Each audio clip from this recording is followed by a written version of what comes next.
N'oubliez jamais les bienfaits des autres. Shalom bien-aimés dans le Seigneur. Notre méditation du jour s'intitule « N'oubliez jamais les bienfaits des autres ». Tirons notre texte en 1 Samuel 25:10 qui dit ceci. Nabal répondit au serviteur de David « Qui est David et qui est le fils d'Isaïe ?» Il y a aujourd'hui beaucoup de serviteurs qui s'échappent auprès de leur maître.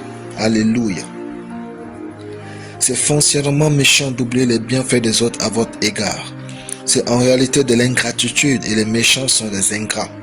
Ils sont obsédés par leurs désirs et intérêts. Dans 1 Samuel 25, il s'agit de l'histoire de Nabal et de David. En effet, Nabal était un homme riche mais arrogant. Il a refusé de reconnaître les bienfaits que David lui avait accordés en protégeant ses troupeaux. Il a méprisé David et ses hommes, ce qui a failli provoquer une vengeance sanglante. Cependant, grâce à l'intervention d'Abigaël, la femme de Nabal, la situation a été apaisée et David a renoncé à se venger.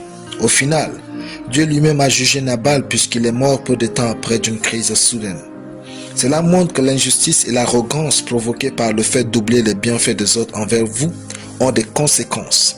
Dieu n'a pas permis que David se venge, mais il a lui-même rendu justice. Il vaut donc mieux être reconnaissant et agir avec humilité, car Dieu veille et rend justice en son temps. Les gens ne vous font pas du bien parce qu'ils sont stupides ou ne savent pas que faire de leur bien. Mais souvent, c'est parce qu'ils savent simplement ce que ça fait de manquer de quelque chose. Généralement, ils n'ont même pas beaucoup, mais ils choisissent de vous aider. Valorisez donc l'effort des gens qui vous assistent et vous font du bien. Ne prenez rien pour acquis, soyez reconnaissant et considérez ses bienfaits. Par exemple, si quelqu'un vous a fait du bien en vous élevant, élevez aussi ses enfants pour exprimer votre gratitude. Ou encore, changez sa condition de vie. N'oubliez jamais les bienfaits des autres. Gardez-les dans votre cœur. Vous ne vaincrez jamais quelqu'un qui vous a aidé dans la vie.